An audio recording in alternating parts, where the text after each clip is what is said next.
Hello friends, எல்லோரும் எப்படி இருக்கீங்க? இன்றைக்கி வந்து ஒரு ஹெல்த்தியான இட்லியில் எப்போவுமே ஹெல்த்தி தான். அதான் இது கூட கொஞ்சம் ஹெல்த்தியாக நம்ம பார்ப்போம். இப்போ நார்மலாக இட்லி மாவு ஊற்றியாச்சு. இப்போ வந்து தண்டுக்கீரை வந்து நான் க்ளீன் பண்ணி நல்லா சுத்தமாக கழுவி வச்சுருக்கேன். இப்போ வந்து ஒரு கொத்தாக அது மேலே நம்ம வச்சு அப்படியே எடுக்க போகிறோம். இது எதனாலனா குழந்தைங்க இப்போது முக்கியமாக சாப்பிட்றதே கிடையாது. அப்படியே இருந்தாலும் ஒரு 10 மாதம் 1 வருஷம் அந்த குழந்தைங்களுக்கு வந்து நல்லா சாப்பிடும்போது, அவங்க சின்ன வயசுலேருந்தே நல்லா கொடுக்கும்போது வந்து இந்த மாதிரி அவங்க நல்லா படிக்கவும் செய்வாங்க. அவங்களுக்கு வந்து ஹெல்த் ப்ராப்ளம் எதுவுமே வராது.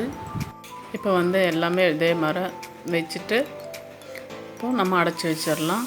ரெடியான வரவு நம்ம எப்படி இருக்குன்னு பார்ப்போம். எந்த கீரையாக இருந்தாலும் பரவாயில்லைங்க, நீங்கள் இந்த மாதிரி செஞ்சு சாப்பிட்லாம்.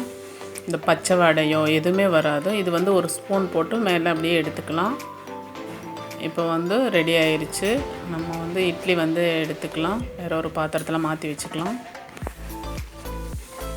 இப்போ அடுத்த தட்டும் நம்ம பார்க்க போகிறோம். ஈஸியான மெத்தடில் எல்லாருமே ட்ரை பண்ணுங்கள். இந்த வீடியோ உங்களுக்கு பிடிச்சிருந்தா லைக் பண்ணுங்கள், ஷேர் பண்ணுங்கள், சப்ஸ்கிரைப் பண்ணுங்கள். ஓகே ஃப்ரெண்ட்ஸ், நெக்ஸ்ட் வீடியோவில் பார்ப்போம். பாய்.